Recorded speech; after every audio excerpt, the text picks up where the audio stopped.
What up, people? Cracked Lemonade here. And I am here to talk about the PlayStation Underground magazine. I was able to obtain a couple of issues of the magazine, including the last issue on the PlayStation 2, issue 5.1. Before it got merged into the official US PlayStation magazine. And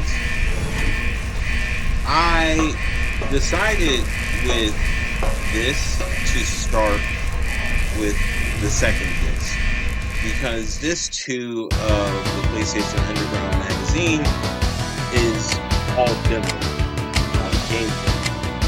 And disc 1 of the magazine is interviews with PlayStation staff regarding the development of their games. So it makes sense to go through the gameplay demos and then let those interviews rock out for the most part, because there's no real commentary to add over somebody talking about the development of a game at the time. Because I was not a game developer in the 90s, I'm not a game developer now. So that is something I feel like disc 1 can kind of stand with minimal commentary. And this game is underway. We go here with a demo of NFL Blitz. And NFL Blitz was a bit of a big deal back in 99, early 2000s when it came out. And that was just because you had NFL Game Day, you had Madden, and before that you had Tecmo Super Bowl, and and those are very close to the game of football. And out of nowhere comes NFL Blitz with a more arcade approach to football, where the guys hit harder, the people run faster, and you can knock somebody's helmet with some of the things, and I believe you can tackle it's a fun game to play, and I think that second down for its time, it made a huge impact, but it burned super bright, and third down, it completely went away. And they tried to bring it back with NFL Blitz the League, where I don't know enough to speak about that. But right here, this was second down football on PlayStation prior to the NFL 2K games and all that. First and goal. Literally NFL Game Day by 989. Then it was Madden with EA, and this came out of nowhere. Hey, this is what we're doing. Backs on the extra point. That's really all I really have to say about that in general. I think that this was my peak interest, and I do have NFL Street on PlayStation, and I tried to play that. That was a video that was planned to happen, but I played that, and it's not like NBA Street where I can play a somewhat decent game. I got trounced. And He's one got thing I would say about Blitz Interception! versus Madden or anything like that, One. I was expecting to be way worse at this demo. I was expecting a Comes touchdown. up with it. And basically, when the In first the quarter first quarter. ends, this demo ends. So I didn't get to, play a full game, but it's just to give you a taste of NFL Blitz. Who called And that play? the codes during the loading screen, you change the icons there, and you can access codes. And some codes will give you like infinite turbo, things like that. And some codes are like big head mode. But yeah, like those were really good times. So we go through this demo and we play the worst game on this disc, I believe, which is A Bug's Life. And I remember A Bug's Life and I remember Ants. I remember watching those movies when they came out. And I do remember seeing something online, like a meme, of how DreamWorks always copied Disney Pixar's Homework, but made it slightly different. And I always think of Ants and A Bug's Life for that. And I don't remember the movie Ants that well. I do remember A Bug's Life, and I am glad that as a child, I never asked to own this game. Now, I didn't get that many games for like birthdays or Christmases and things like that. And if I did ask for this game and I got this game, I would have nobody to be mad at but myself. Because this is a bad game. And to get this for like a birthday gift means that I would have asked for my own pain in this situation. I would have asked, hey, can you get me this game for a holiday or whatever, or get this for my birthday, and then have to own this game for that period of time and find a form of enjoyment out of this game to justify it being gifted to me, otherwise being seen as like, oh, well, yeah, I just wasted my own like birthday wish on this game. I don't necessarily know what you're supposed to do in this scenario either, so I'm just collecting these seeds. You can throw stuff at the other bugs that try to attack you. I don't even know why the bugs are trying to attack me. I don't know what this cutscene is supposed to tell me. I don't know what visual information. So, like, I'm supposed to get up there. When I click on, or when I jump into that icon, it says I'm supposed to get up there. And then figure out how to make it there. I don't even know where that is.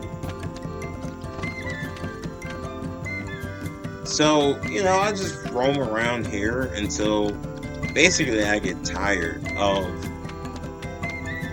this game. And, that's it. Like, that's all there is to A Bug's Life. I would not even casually buy this game to, like, see if I'm missing something from this demo. I don't see the appeal in that, and I'm glad that when I was younger, I did not really see the appeal into like movie tie-in games.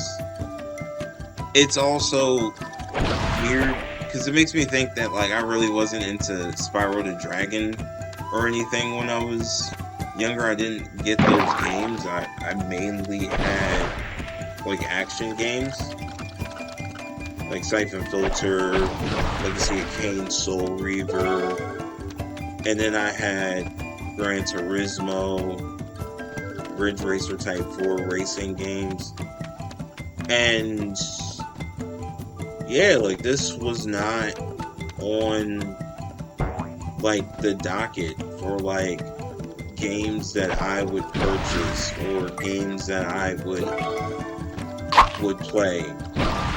What I would do also when it came to PlayStation games is I would go to FuncoLand and usually would get games that were like $5 and under, just to, you know, try them out. Like $5 and under at that time. And looking back at it, I really wish I didn't get rid of my Sega Genesis, because I do remember there was a point where like they were selling all Sega Genesis games for like $1, and I could have just held on to that and like stocked up there. But you know, hindsight's 20/20. You don't know how gaming pricing is gonna go 30 years later, and it's unfortunate that certain games, certain titles, certain experiences are, you know, priced off. And some people be like, oh yeah, you can emulate. Sure, I could emulate, but in terms of playing a PlayStation 1 game, I do like the experience of playing it on a console. When it comes to a PlayStation 2 game, I do enjoy those experiences. When it comes to certain consoles, especially these older ones, there is a bit of an experience that I remember when I pick up a controller and I play a certain game. Like if I go to Sega Genesis and I play Shinobi 3, like that's an experience between playing Shinobi 3 on Sega Genesis and playing Shinobi 3 on PlayStation 2 with the Sega Genesis collection, or playing Shinobi 3 on the PlayStation 3 with Sonic's Ultimate Genesis collection, or playing it on PlayStation 4 with the Sega Genesis collection. I think that's what it's called on PlayStation 4. But at the end of the day, it's a different experience on each console. It's the same game, but there is like a controller feel. There's a little bit of nostalgia when you play it on the console that you played it on as a child. And I'm not immune to that feeling. I like that feeling. That's why I like having multiple consoles. And, you know, there are people who enjoy emulation because, hey, maybe you grew up after that time. You want to experience something for the first time. But the game and or the system is not a worthwhile investment to you. I respect that as well. That's just, you know, we all have our things, and my thing is having the hardware. And then the other thing about doing that is learning how to fix hardware, or learning how to do like electronics repair when that older system that is no longer in service craps out. You know, these are things that you learn from that. And these are things that I learned from collecting older consoles. This is just my vibe. Anybody else can have their way of doing it, and there's no knock to that. But that's just how I do it. And I think the dope thing about issue 2.4 of the PlayStation Magazine is that it has a demo of Crash 3, but it's a different level from the PlayStation Jam Pad. So you're getting a different experience of the game to get you hyped up to purchasing. I think that's good. And like I said, I'm doing this 2 first. There's going to be a second part to this with the continuation of Crash 3 up until I stop playing that and I go to the rest of the demos on this. And then I'll go to this one. I'll probably introduce that a bit. And there's a point where they have a Japanese demo on this one, and it works very much like the Jam Pack, where you play the Japanese demo, you have to reset the console after the demo is over. So I might just cut all that together. I haven't thought about that yet, but you're getting the rest of this 2, then this 1, and that's about it. Peace out. Thank you for checking this out.